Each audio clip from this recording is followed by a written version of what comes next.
Assalamualaikum warahmatullahi wabarakatuh. Berjumpa lagi dengan Ustazah Ainun di hari ini. Mudah-mudahan anak-anak masih semangat ya dan gak bosan-bosannya melihat video Ustazah Ainun Jariah ya. Nah, apa kabarnya hari ini nak? Mudah-mudahan semuanya masih sehat dan semangat ya. Alhamdulillah kalau sekiranya begitulah adanya. Nah, Ustazah Ainun juga selalu mohon doa agar Ustazah Ainun juga selalu sehat walafiat ya nak ya. Nah, untuk hari ini sebelum mempelajari tentang tema 5, subtema 2, pembelajaran 25 dan 6 PPKN, mari bersama-sama terlebih dahulu kita membaca basmalah. Bismillahirrahmanirrahim. Nah, di tema ini Ustazah Ainun akan menjelaskan tentang yaitu pengamalan sila pertama Pancasila di sekolah, pengamalan sila kedua Pancasila di sekolah, dan pengamalan sila ketiga Pancasila di sekolah. Tapi sebelum kita lanjutkan ke materi selanjutnya, simak terlebih dahulu seperti biasa Ustazah Ainun akan menjelaskan kenapa kita harus belajar tentang pengamalan sila pertama, kedua, ketiga di sekolah. Nah, ini maksudnya adalah supaya kalian bisa memahami bagaimana atau apa saja yang bisa mencerminkan pengamalan sila pertama, kedua, ketiga di sekolah yang bisa kita lakukan ya nak ya. Nah, untuk hari ini Ustazah juga akan menjelaskan tentang firman Allah seperti biasanya ya, yaitu hai manusia, sesungguhnya kami menciptakan kamu dari seorang laki-laki dan seorang perempuan dan menjadikan kamu berbangsa-bangsa dan bersuku-suku supaya kamu saling kenal mengenal. Sesungguhnya orang yang paling mulia di antara kamu di sisi Allah ialah orang yang paling takwa di antara kamu. Sesungguhnya Allah Maha mengetahui lagi Maha mengenal. Quran surah Al-Hujurat ayat 13. Nah, maksud dari firman Allah ini bahwa Allah itu menciptakan seperti siang dan malam. Begitu juga dengan manusia, ada laki-laki dan perempuan ya, supaya untuk menjadikan kita lebih banyak lagi ya. Kemudian berbangsa-bangsa dan juga bersuku-suku. Karena tidak mungkin ada laki-laki dan perempuan yang satu suku saja, tetapi bermacam-macam suku, budaya, bangsa. Nah, itu gunanya untuk kita supaya saling mengenal, saling bersilaturahim ya nak ya. Nah, terus kemudian di antara semuanya itu adalah orang yang paling bertakwa di antara kita semua, itulah yang paling dicintai Allah. Nah, mudah-mudahan kita termasuk hamba-hamba Allah yang dicintai Allah atau termasuk hamba-hamba yang bertakwa di antara umat muslim yang lainnya. Amin ya rabbal alamin. Nah, kita lanjutkan dengan materi kita ya. Nah, Ustazah akan jelaskan tentang yang pertama, tujuan pengamalan sila pertama di sekolah. Nah, tujuan dari pengamalan kepada Tuhan agar kita Tuhan yang Maha Esa, yaitu ketuhanan yang Maha Esa, sila pertama yaitu contohnya memohon kepada Tuhan agar setiap kegiatan di sekolah dapat terlaksana dengan baik, yaitu melalui ibadah sholat ya nak ya. Nah, itu termasuk pengamalan sila pertama di sekolah. Terus kemudian selanjutnya mengembangkan sikap saling menghormati kepada teman dalam menjalankan ibadah sesuai ajaran agamanya, itu merupakan kedua dari pengamalan sila pertama di sekolah. Jadi kita walaupun misalnya di sekolah yang lain, kalau di sini sih semua sama-sama muslim, tapi kalau di sekolah yang lain itu ada perbedaan agama ya, lain-lain. Nah, itu untuk mengamalkan sila pertama yaitu dengan cara mengembangkan sikap kita untuk saling menghormati kepada pemeluk agama lain dalam melaksanakan ibadahnya ya nak ya. Nah, kemudian selanjutnya yaitu membina kerukunan dengan teman walaupun berbeda agama. Jadi walaupun berbeda agama, kita tidak boleh saling menghina agama atau menjelekkan agama satu dengan yang lain, atau menghalang-halangi dia dalam beribadah, atau bahkan mencari-cari kesalahan dari agama lain yang tidak sama dengan agama kita.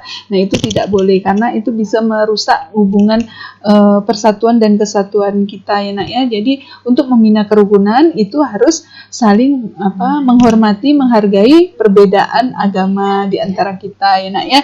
Nah, seperti itu. Kemudian selanjutnya yaitu contoh pengamalan sila kedua Pancasila di sekolah. Nah, itu salah satunya yaitu memperhatikan saat guru mengajar di kelas. Nah, itu adalah merupakan pengamalan sila kedua, yaitu siapa yang ingat? Kemanusiaan yang adil dan beradab. Jadi ada di sini memanusiakan orang, maksudnya menghargai orang lain selayaknya manusia yang baik ya. Seperti guru itu kan sudah memberikan ilmu kepada kita, maka selayaknya kita harus memperhatikan saat guru mengajar. Itu tanda kita mau menghormati guru kita ya, dengan memperhatikan saat guru mengajar di kelas. Nah, itu termasuk pengamalan sila kedua di sekolah. Nah, selanjutnya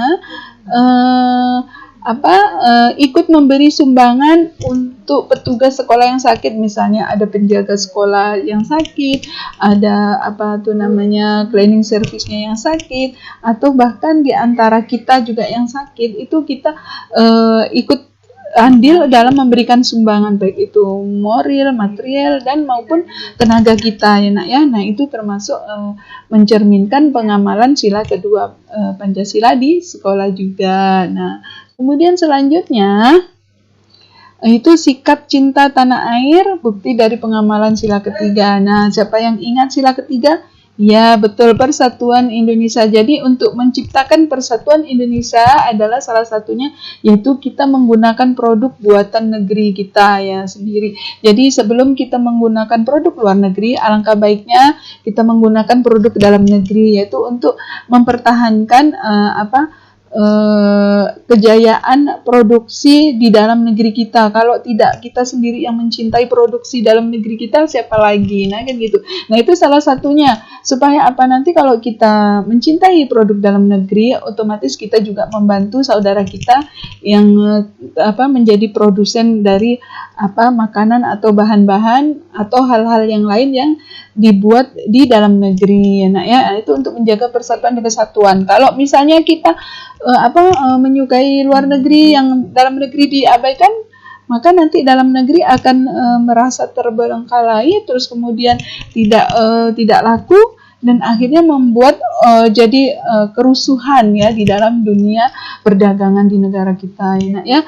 Nah, kemudian selanjutnya setelah itu, nah, ini ada yaitu dari pengamalan sila ketiga itu juga termasuk mengikuti upacara dengan tertib ya, yaitu dengan menjaga amanah ya, amanah diri kita masing-masing dalam melaksanakan upacara, tidak ribut, tidak ngomong sendiri ya nak ya. Nah, itu untuk menjaga persatuan dan kesatuan juga ya, karena menghormati bendera kita ya, apalagi sedang menaikkan bendera dengan diiringi lagu Indonesia Raya kebangsaan kita ya, berarti kita juga harus menghargainya. Nah, itu salah satunya juga termasuk pengamalan sila ketiga Pancasila ya nak ya.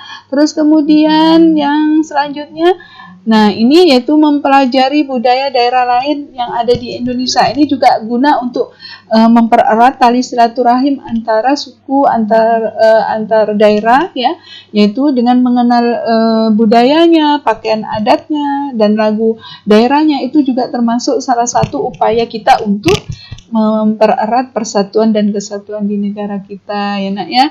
Nah, kemudian yang terakhir yaitu bekerja sama dengan membersihkan ruangan. Nah, ini ruang kelas ya, termasuk ruang kelas. Nah, ini termasuk juga untuk menjalin tali silaturahmi dalam mempererat persatuan dan kesatuan, terutama atau khususnya di dalam kelas kita ya nak ya. Kalau kita tidak bersatu dalam membersihkan kelas, siapa lagi? Pasti kan kelas kita ya milik kita. Nah, itu. Nah, sampai di sini pasti sudah paham bagaimana cara kita melaksanakan pengamalan sila pertama, kedua, ketiga di sekolah. Nah, itu tadi cara-caranya ya nak ya, atau kegiatan yang harus kita lakukan agar mencerminkan pengamalan sila pertama, kedua, ketiga Pancasila di sekolah. Mudah-mudahan bermanfaat dan bisa dipahami ya nak ya. Mohon maaf jika ada salah-salah kata dari Ustazah Ainun ya, karena kebenaran milik Allah dan kesalahan mutlak milik Ustazah Ainun. Ustazah akhiri pembelajaran hari ini. Marilah bersama-sama kita membaca hamdalah. Alhamdulillahirabbil alamin. Doa penutup majelis. tulis subhanakallahumma wa bihamdika asyhadu an la ilaha illa anta astaghfiruka wa atubu ilaih. Jangan lupa selalu jaga kesehatan, minum air putih yang banyak, tutup aurat dengan sempurna jika keluar rumah, jaga ibadahnya, sholat 5 waktunya terutama, kemudian jaga cuci tangan sebelum dan sesudah kegiatan, baca doa sebelum dan sesudah kegiatan. Ingat, apapun yang terjadi pada diri kita adalah semua takdir Allah dan kita harus ikhlas dalam menjalaninya. Ustazah akhiri, wabillahi taufiq wal hidayah. Wassalamualaikum warahmatullahi wabarakatuh.